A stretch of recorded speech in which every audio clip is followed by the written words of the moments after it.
if you don't want that to happen to you.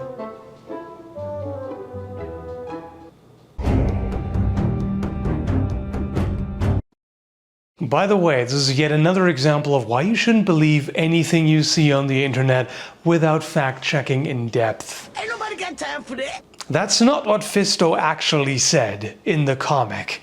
They faked the text convincingly, but what he really said was this. Bummer, huh? Fisted warhammers are actually a thing in real-life history. Not common by any means, they are rather rare, but you find a few here and there in the 14th and 15th century, mostly mid to late 15th century it seems. There are a couple of surviving examples and there are also a number of depictions. Credits to a user named Swordfish on the Ethnographic Arms and Armor forum, by the way, who spent a lot of time researching this particular weapon and finding examples. So the link to the thread is down below.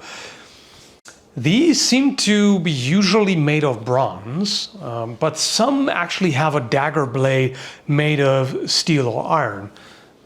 Why is that? And also, why are they styled like this to begin with? Is there any advantage compared to a regular warhammer? Absolutely not. In fact, it's arguably worse. And the reason for this is simply so you can be like, haha, I'm hitting you with a hammer, but I'm also stabbing you with a dagger because the hammer is actually a hand holding a dagger. Yeah, ha ha ha. So funny. Medieval memes. Alright, so looking at surviving examples, the head is generally made of bronze, which makes sense because it's a lot easier to create a shape like this by casting it in bronze compared to forging and grinding all of this. And like each individual finger, all the rounded shapes here, that would take quite a bit longer. And this way you can be a little bit fancier with the details on it. And as I said, some of them actually have a spike or a dagger inside that's made of iron or steel. So you just cast the hand around it. And that has the advantage that the striking area is more durable, of course. Particularly if you want a long spike, making this from bronze would not be a good idea because it would be very prone to bending. And it seems like the ones that are made of all bronze have shorter spikes. If you use iron or especially steel, you can make it longer and have it still be pretty strong. The hammer end doesn't matter so much. If it's a larger, more compact, dense shape, then bronze is fine. This practice version, by the way, here is made of painted hard rubber. The spike is fine. The hammer can still hit pretty hard because that is still a rather dense shape. And if you actually want to spar safely with a warhammer, it's pretty tricky. Essentially, in order to make it safe, you have to make it not terribly realistic. You know, this one is quite light, and it needs to be because, well, it's a blunt impact weapon. It's literally made to defeat armor, so any protective gear that we might be wearing is not enough. This is going to just mitigate that. You know, if you took the spike off or rounded it or whatever, and use this in hemo sparring full force, no bueno. This would be concussion time and everything. You can also bind hook and control with either the spike or the hammer end, which I tried to do in sparring but didn't have many opportunities for.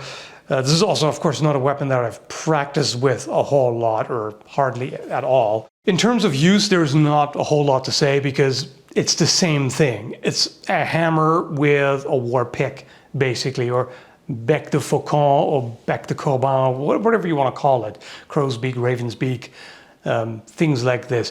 The German term translates to dagger warhammer, which is very straightforward. That's exactly what it is.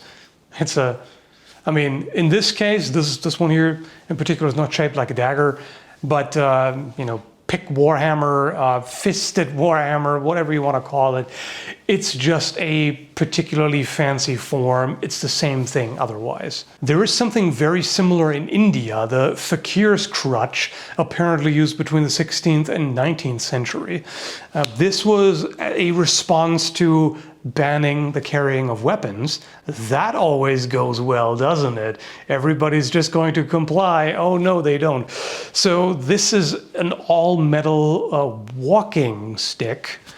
At least it's designed in such a way that you can pass it off as a walking stick. It is very obviously a warhammer. Plus, many of these have daggers integrated in them. The object held by the hand is different, but it's the same idea. In this case, not so much humor, it's more a workaround. There aren't many reproductions of these, but you can find a few. For example, one made by Windlass Steelcrafts. You can find that on Cult of Athena. It's linked down below in the description if you're interested in that. Also, there is an interesting dragon warhammer at Todd's workshop.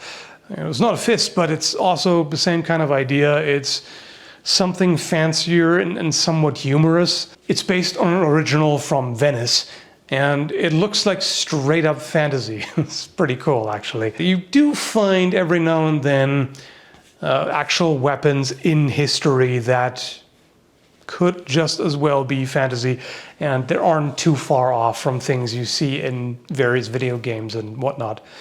So yeah, just wanted to give you a quick look at this peculiar form.